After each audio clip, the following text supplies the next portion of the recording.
Hi friends. பார்த்தீங்கன்னா இன்னைக்கு big pass லைவ்ல என்ன நடந்தது பார்த்தீங்கன்னா, நம்ம ஆல்ரெடி சொன்னோம். இந்த எக்ஸ்சேஞ்ச், அதாவது இவங்களுக்கு போல இவங்களை மாத்தலாம் அப்படின்னு சொல்லி ஒன்று இருந்தது. அது இல்லைன்னு சொல்லிட்டாங்க. எப்படின்னு பார்த்தீங்கன்னா, ஆஹ் இவங்க வந்த ஹவுஸ்மேட் வந்து யாரோட கேம் வந்து அஃபெக்ட் பண்ணியிருக்குது அப்படின்னு சொல்லி எல்லாத்துக்கிட்டையும் கேட்குறாங்க. சௌந்தர்யா, முத்து, பவித்ரா, ஜாக்லின், ரயான், இன்னொரு கண்டன் தீபக் இல்ல, தீபக் எவிக்ட் ஆயிட்டாங்க. இவங்க இவங்க எல்லாத்துக்கிட்டையும் கேட்குறாங்க. அதுல வந்து எல்லாருமே வந்து நான் அவங்க வந்த அன்னைக்கு வந்து எனக்கு கொஞ்சம் இதா இருந்தது, வருத்தமா இருந்தது. அவங்க சொன்னதெல்லாம் கேட்டப்ப வருத்தமா இருந்தது, உடஞ்ச அழுது. அதுக்கப்புறம் நான் சரியாயிட்டேன் அப்படின்னு சொல்லி நம்ம சௌந்தர்யா இவங்கெல்லாம் சொல்லிட்டு வராங்க. அதுக்கப்புறம் வந்து இவங்க எவிக்ட் ஆகி வந்தவங்க வந்து அவங்க கிட்ட கேட்கறாங்க, யாரை வந்து இது பண்ணணும் உங்களுக்கு அப்படின்னு சொல்றப்ப மேக்சிமம் வந்து திரும்ப இவங்க சுனிதா எல்லாம் பாத்தீங்கன்னா சௌந்தர்யாவை தான் சொல்றாங்க. இவங்களை மாத்திட்டா நல்லா இருக்கும் அப்படின்னு சொல்றாங்க. ஆக்சுவலா வந்து பிக் பாஸ் வந்து இதெல்லாம் சொல்லிட்டு இருக்கிறப்ப நம்ம ரியா வந்து என்ன சொல்றாங்க, எனக்கு வந்து அடுத்தவங்களை வந்து ரீப்ளேஸ் பண்ணி எனக்கு வந்து விளையாடுறதுக்கு எனக்கு இன்ட்ரெஸ்ட் இல்லை அப்படின்னு சொன்னோன்னா வந்து நம்ம சுனிதா வந்து அது உங்களோட எத்திக் இல்லைன்னா நான் அப்ப நாங்களாம் விளையாடுறோம், எங்களோட இது அப்படிதான் இருக்குது அப்படின்னு சொன்னோன்னா இவங்களுக்கு ரெண்டு பேத்துக்குள்ள சண்டை வந்துடுது. இதுல வந்து சௌந்தர்யா இது பண்றாங்க. அதாவது நம்ம சௌந்தர்யா மேல சுனிதாக்கு என்னதான் கோவம் இருக்குன்னு தெரியல. கடைசியில என்ன சொல்றாங்க, எனக்கு உங்களுக்கு ஓட்டு போறதுக்கு உங்க வீட்டுல அப்பா அம்மா இருக்கிறாங்க, இவங்கெல்லாம் இருக்காங்க, எனக்கு ஓட்டு போறதுக்கு இங்க யாரும் இல்லை, எங்க எங்க அம்மாவுக்கு தமிழ் தெரியாது, எங்க தங்கச்சிக்கு தமிழ் தெரியாது அப்படின்னு சொல்லி அவங்க ஒரு காரணத்தை சொல்றாங்க. நல்லா விளையாண்டா எல்லாருமே ஓட்டு போடதான் போறாங்க. அவங்க அப்படி ஒரு இது பண்ணிக்கிறாங்க. அதுக்கப்புறம் பாத்தீங்கன்னா நம்ம சாச்சனா அழுக ஆரம்பிச்சிருச்சுங்க திரும்ப. குழந்தை அழுகுது, உட்பட்ஸ் கொடுங்க அந்த மாதிரி. நான் ஆல்ரெடி எல்லாம் பண்றதெல்லாம் பண்ணிடுது, பண்ணி முடிச்ச வரைக்கும் இந்த அழுதட்டா வந்து சரி குழந்தை அதுக்கு ஒன்றும் வயசு ஒன்றும் அந்த இது மெச்சூரிட்டி இல்லை அப்படின்னு சொல்லி தப்பிச்சுக்கலாம் அப்படின்னு சொல்லியே பண்ணிட்டு இருக்குதுங்க. இது ஆனா குழந்தைத்தனமா அப்படியே தெரியுது அது பண்ற விஷயத்துல. ஆமாங்க. அது எதுக்குன்னு பாத்தீங்கன்னா அந்த சௌந்தர்யம் அழுதுட்டு இருந்தாங்க. அப்ப பாத்தீங்கன்னா நம்ம வர்ஷினியும் இவங்களும் போய் என்ன சொல்லியிருப்பாங்க, எல்லாம் நடிப்புக்கோசரம் சிம்பதியை ஓட்டு கிரியேட் பண்றதுக்கோசரம் அப்படின்னு சொன்னாலும் இவங்க ரெண்டே பேசியிருப்பாங்க. நம்ம தர்சிகா அதுதான் தர்சிகா உள்ள வந்திருந்தாங்க. தர்சிகா தான் சொன்னதுக்கு வந்து இவங்க அதுக்கப்புறம் சாச்சனா ஓ வெளியே இப்படி வேற நடக்குதா, நம்மளே வந்தது ஒரு வாரத்துக்கு இதுலயும் மறுபடியும் நம்மளே போட்டு இது பண்றாங்கன்னு சொல்லிட்டு வந்து அழுக ஆரம்பிச்சிருச்சுங்க. எப்பயும் போல அந்த கத்தி அழுகுமே அந்த மாதிரி பண்ணிட்டு இருக்குதுங்க. அப்புறம் பாத்தீங்கன்னா வேற என்ன நடந்ததுன்னா, நம்ம சத்யாவும் ஜெப்ரி உள்ள வந்திருக்காங்க. சத்யாவும் ஜெப்ரி உள்ள வந்தோடனே நம்ம நம்ம நினைச்சோம் நம்ம அர்ணாவை வந்து ஓட்டியே சாகடிச்சிடும் அப்படின்னு. அதே உள்ள வந்தால பத்தியா ஒன்னும் சட்டை பட்டன் ஓப்பன்ல இருக்குதா அப்படின்னு சொல்லி அவர் எடுத்து காட்டுற அப்படியே சட்டை பட்டல. அந்த மாதிரி ஜெப்ரியும் அதே மாதிரி ரஞ்சித் வந்திருக்காரு, தலைவர் ரஞ்சித் வந்திருக்கா, அப்படி ஆனந்தி வந்திருக்காங்க, எல்லாருமே வந்திருக்காங்க. அப்ப இன்னொரு ஒரு முக்கியமான விஷயம் என்னன்னு பாத்தீங்கன்னா, கேஷ் பாக்ஸ் வைக்க போறாங்க. நாளைக்கு நீங்க அதை பார்ப்பீங்க.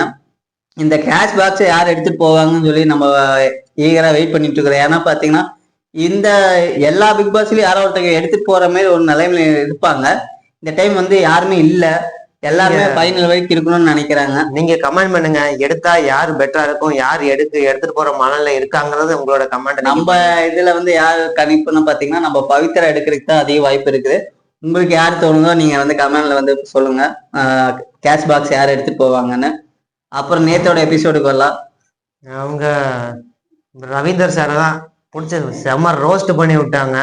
ரவீந்தர் வந்துட்டு நல்லா பேச்சாளர், நல்லா அறிவுரை சொல்றாரு அப்படின்னு சொல்லிட்டு எல்லாரும் மத்தியிலயும் ஒரு பார்வை இருந்துச்சு.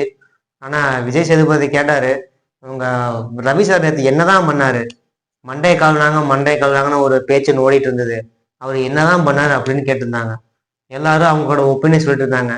அதுல பவித்ரா வந்துட்டு, சார் ஆல்ரெடி முத்துக்குமார் தீபக்கு மண்டையை கழுவிட்டாங்க அப்படின்னு சொல்லிட்டாங்க. ஸோ சௌந்தர்யா பேசும்போது மண்டைய கழுவுற மாதிரி தெரிஞ்சிச்சு, ஆனா இல்ல அவங்க சொல்ற ஒரு விஷயத்த வந்துட்டு அப்படியே நம்மளை திணிக்கிற மாதிரி தெரிஞ்சிச்சு அப்படின்னாங்க. நம்ம இந்த இந்தி திணிப்பு போராட்டம் சொல்றாங்களா அந்த மாதிரி. இப்போ ரயான் அது ஓப்பனா நமக்கே தெரிஞ்சிச்சு, ரயானை மண்டையை கழுவி நீ எடுத்துட்டு கேஷ் பாக்ஸ் எடுத்துட்டு ஓடி இருப்பா அப்படின்னு சொன்னாங்க. ஆக்சுவலா நம்ம அந்த இடத்துல நம்ம பார்த்தது எல்லாமே அவர் மண்டை கழுவு அப்படியே தெரிஞ்சிச்சு.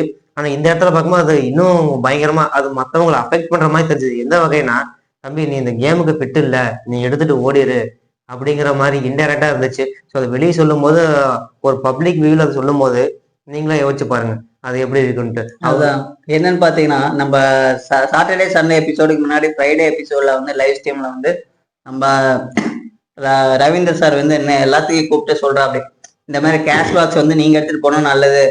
யார இவரை கேட்கிற அப்படி ரயான ஜாக்லின் எல்லாத்தையும் கேட்கிற அப்படி. ஆனா வந்து முத்துக்குமார் கிட்ட வந்து கேட்கிற அப்படி. முத்துக்குமார் இல்ல, நான் வந்து இவ்வளவு தூரம் மக்கள் ஓட்டு போட்டு சேவ் பண்ணியிருக்காங்க, அதனால வந்து நான் ஃபைனல் வரைக்கும் இருக்கணும், கடைசி வரைக்கும் இருக்கணும்னு நினைக்கிறேன்னு சொன்னா சரின்னு சொல்லி விட்டுட்டாங்க. அப்ப வந்து எல்லாத்துக்கிட்டையும் வந்து என்ன சொல்லியிருக்கா அப்படி, எடுத்துட்டு போங்கன்னு சொல்றாரு. ஆனா வந்து முத்துக்குமார் கிட்ட எடுத்துட்டு போங்கன்னு சொல்லல, சும்மா கேட்டிருக்காரு. வச்சா நீ என்ன பண்ணுவேன்னு கேட்கிறாரு, அவ்வளவுதான். அவரோட இது என்னன்னு பாத்தீங்கன்னா அவரே சொல்ற அப்படி இதுலயே சொல்லிடுறாரு. என்னன்னு பாத்தீங்கன்னா எல்லாத்துக்கும் வந்து பிஆர் டீம் ஒண்ணு வெளியே இருக்குது. உன்னோட பிஆர் டீம் யாருன்னு பாத்தீங்கன்னா நான் தான். உனக்கு வந்து நான் தான் வெளியே பேசிட்டு இருக்கிறேன் அப்படின்னு சொல்லி முத்துக்குமாரோட கேமையும் வந்து அவர் வந்து அந்த இடத்துல வந்து கட் பண்ணிடுறாரு. ஆக்சுவலா அதை தான் விஜய் சேதுபதி வந்து சொல்லுவா அப்படி. அவங்களா ஒண்ணு விளையாண்டுக்கிறாங்க. இப்ப நீங்க எல்லாத்தையும் சொன்னீங்கன்னா, இப்ப சௌந்தர்யா எல்லாத்தையுமே வந்து பிஆர் டீம் வச்சு பண்ணிருக்காங்கன்னு சொன்னா, அப்ப நீங்க சொல்றது தப்பு தானே, நீங்க பண்றதும் தப்பு தானே அப்படின்னு சொல்றாரு. உடனே வந்து அந்த பிரேக்ல வந்து அவர் வந்து உடஞ்சு அழுதுறாரு. நான் பண்ணது தப்பு தான். ஆக்சுவலா வந்து பிக் பாஸ் டீம் ஆல்ரெடி வந்து என்னை வந்து வார்னிங் பண்ணியிருந்தாங்க. அதே மாரி நான் வந்து இந்த மாதிரி பேசிட்டு இருந்தது வந்து, அதாவது நம்ம வந்து முத்துக்குமார் வந்து நல்லா இருக்கிற நல்லா வளர்றாருன்னு உள்ள வந்து ரவீந்தர் ஸ்ட்ராங்கா, அதாவது ரவீந்தர் பேசுறது வந்து எல்லாம் ஸ்ட்ராங்கா பேசுறாங்கன்னு நினைச்சுக்கிறாங்க. அப்ப ரவீந்தர் வந்து இவர் வந்து ஜெயிச்சா நல்லா இருக்கும்னு சொன்னா மக்களோட இது வந்து அந்த மைண்ட் செட்டுக்கு மாறிடும்.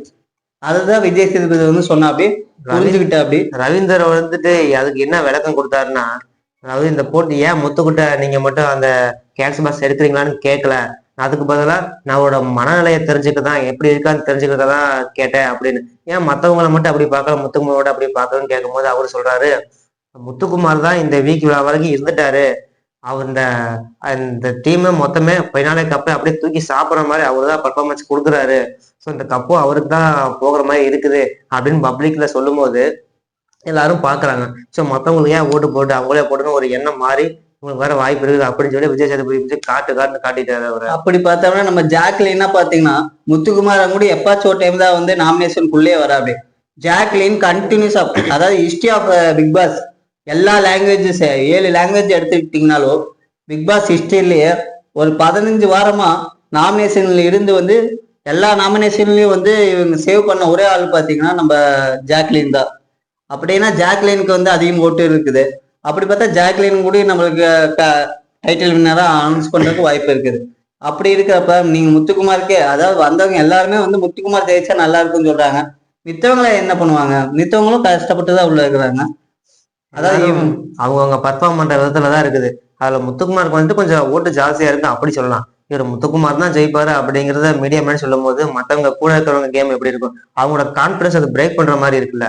நம்ம சௌந்தர்யா அதுதான் சொல்றாங்க. அதாவது இவங்களே வந்து ஒரு டிசைட் பண்ணிட்டு வந்துட்டாங்க, இவங்க தான் ஜெயிப்பாங்கன்னு, அவங்களுக்கே வந்து சப்போர்ட் பண்ணலாம் அப்படின்னு சொல்லி சொல்லியிருப்பாங்க. ஆக்சுவலா அதுதான் பண்ணிட்டு இருந்தாங்க. அதான் வந்தவங்க எல்லாரும் மேக்சிமம் அதுதான் பண்ணிட்டு இருந்தாங்க. அதுதான் வந்து வார்னிங் பண்ணியிருந்தாங்க. அதுக்கப்புறம் வந்து எவிக்ஷனுக்கு வந்து அப்படி எவிக்ஷன் நம்ம ஆல்ரெடி சொல்லியிருந்தோம், தீபக் வந்து எவிக்ட் ஆயிடுவாருன்னு. தீபக் எவிக்ட்னு சொன்னோன்னே நம்ம முத்துக்குமார் வந்து ஆரம்பிச்சிட்டா அப்படி ஒரு கிரிஞ்சா ஒண்ணு பண்ண அப்படி. ஃபைனல் வந்துருச்சுல்ல, பண்ணணும் அப்படி அழுகுற அப்படிங்க போட்டு எங்க லாஸ்டா அவங்க 2 பேரும் தான் சேர்ந்து கொஞ்சம் க்ளோஸா இருந்த மாதிரி தெரிஞ்சது. எந்த ஒரு ஆக்டிவிட்டியும் ஒரு டிசைடுக்கும் அவங்க 2 பேரும் இன்வால்வ் ஆன மாதிரி தெரிஞ்சிச்சு. ஆனா வந்து பிக் பாஸே வந்து சொல்லிட்டு அப்படி இருக்கு, இந்த 8 சீசன்ல பாத்தீங்கன்னா ஒரு நல்ல கேப்டன் அப்படின்னு வச்சுக்கிட்டா தீபக் தான் அப்படின்னு சொல்லி நம்ம பிக் பாஸ் சொன்னோன்னா வந்து தீபக் வந்து ரொம்ப சந்தோஷமாயிடுச்சு. அவரு சென்டா பண்ணும்போது, நீங்க இது வரைக்கும் இந்த வீட்டுல இருந்து போகும்போது ஒரு விஷயத்த மறக்காம கொண்டு போவீங்க, அது யாராலையும் எடுக்கவும் முடியாது அப்படின்னு சொல்லிட்டு அவருடைய கேப்டன்சி கிரீடத்தை அவருக்கே திரும்பி கொடுத்து தாட்டி விட்டாங்க. ஸோ அது அவருக்கு பெருமையா இருந்திருக்கும். இந்த பிக் பாஸ்ல எந்த சீசன்லயும் யாருக்கும் எதுவும் கொடுத்த மாதிரி கொடுத்து அனுப்பல. ஸோ அந்த கிரீடத்தை அவர் கொடுத்து அனுப்பும் போது அது கண்டிப்பா பெருமையா தான் ஃபீல் பண்ணியிருப்பாரு அவரும். ஆமா, என்னதான் என்ன வேணா நம்ம சொன்னாலும் தீபக் எவிக்ட் ஆனது வந்து அன்ஃபேர் எவிக்ஷன் தான். ஆக்சுவலா இது வந்து மக்கள் எவிக்ஷன் பண்ணியிருக்காங்க அப்படின்னு சொன்னாலும் நம்மளுக்கு வந்து அதான் நம்ம பாக்குறப்ப நம்மளுக்கே தெரியும் தீபக் எவ்வளவு சப்போர்ட் இருந்தது. கண்டிப்பா அப்படி இருக்கிற போது வந்து தீபக் எவிக்ட் பண்ணி எப்படி அனுப்பிச்சு விட்டாங்க தெரியல. ஏன்னா கூட இருந்த ஆடியன்ஸ் எல்லாருமே அவரா, விஜய் சேதுபதிக்கே டவுட்டு இவரா அப்படின்ட்டு.